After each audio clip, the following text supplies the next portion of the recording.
last night he and John Wall got into it. This comes from somewhere. I think that JJ got a tech. Maybe there was a double tech. He got teed up. JJ got teed up. Okay, so they got into it. After the game, John was asked about it, asked about what JJ said on the court, and John said, that's just a midget trying to get mad. Right. All right, he used those words. Right, took a shot at him. JJ heard it, responded, and said, now I know there's a guy I don't like in the NBA. First guy I don't like. First guy I don't like in the NBA. He's been in the league for, 12 years? Yeah. And he says, I don't even think his teammates like him. He said, but that's okay. I don't think his teammates like him either. Right.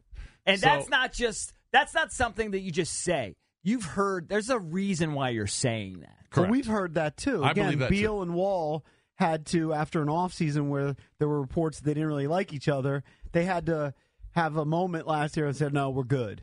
But, right, they have a complicated relationship, it appears to me. Because when I watch them on the court, they seem to get along fine. Yeah. Wall feeds them like crazy. But they've also acknowledged that there are times, they've each kind of said that the other player's going for stats, or, you know what I mean? They're not on the same page. Where they don't feel comfortable playing with each other Yes. on I the court. also think Those stories have been out for years. Yeah, I also think both think that they're better than what they are. And I think that spreads to the team. Inflated ego. Because last year, again, very successful season, very close to making it to the Eastern Conference Finals. I think they take it for granted, thought they'd be right back where they were last year, and maybe even better. Mm-hmm. And the truth is, if you don't put maximum effort, they're not a team that just has incredible talent like Golden State that's just going to mow through people. They have to have maximum effort on both sides of the ball, and then they would be getting more wins. But they're not doing it. They take it for granted. And to me, John Wall, he's a really good point guard. He's an all-star. But I'm sorry, he's not the best point guard in the NBA. He's not the second best. He's not the third best. He's not the fourth best. He's really good. So he needs to have maximum effort on both sides of the ball. There's no way that the Wizards should be losing by 23 to the Mavs. There's no way that the Wizards should be scoring only 75 points.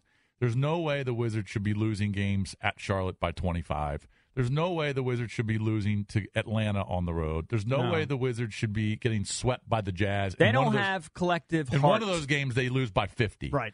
All right. I'm sorry. There's no way they should be losing 2 out of 3 to the Nets. There's something else going on besides them just getting beat, on the ball or getting out rebounded. There's something else behind that. Then there's the added layer of, after talking about the team meeting, John Wall said, you know what? The guys upstairs have got to fix it. Basically saying Ernie Grunfeld's got to do something. He said that? Yeah. John Wall did. Wow. Got to do something to tinker with the roster to improve things. See, that's a reason why guys won't like you. Absolutely. You want to talk about why guys won't like you, Cakes. If you say they got to fix it, now you're calling out your boys and saying we need to move maybe something. he's from John Wall's perspective, maybe he's right. He might be right. It's not something you say. It's not popular. It doesn't go over well. It's a turd in a punch bowl. I get it. Right. You know what this might be? This is why this guy's maybe not as liked as much as we think. Just spitballing, just a theory. But this is starting to feel like RG3, Daniel Snyder, cozy relationship. Maybe there's something going on there with John Wall because he is the face of the franchise and players resenting that maybe he has a close relationship with the owners that he can go ahead and say the front office is going to have to do something. I'm sure he does have a close relationship with Ted. Could be, but I'll give Ted credit. Ted has sunk $200+ million into John Wall over the next 5 years. Ted publicly called him out, which is one of the rare times that he's done that. You know what I've heard some people say, too, with the John Wall thing? Remember, he's a supermax player. So there's max players. Yeah. And there's Supermax, where they get paid, $30 million, whatever the heck he's making like $40 million. Yes. Right.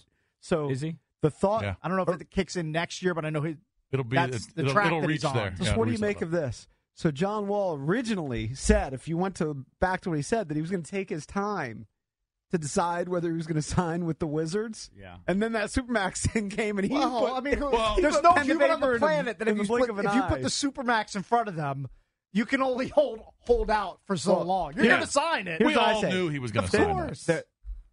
I just think their players think they're better than what they are. I actually think that this is what they are.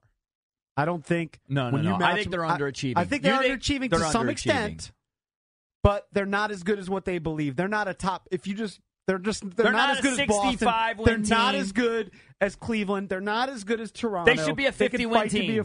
They should be a 48 to 50-win team. Okay, they might get there. Do you think if you asked them, they would say to you, "Yeah, I think we're as good as them"?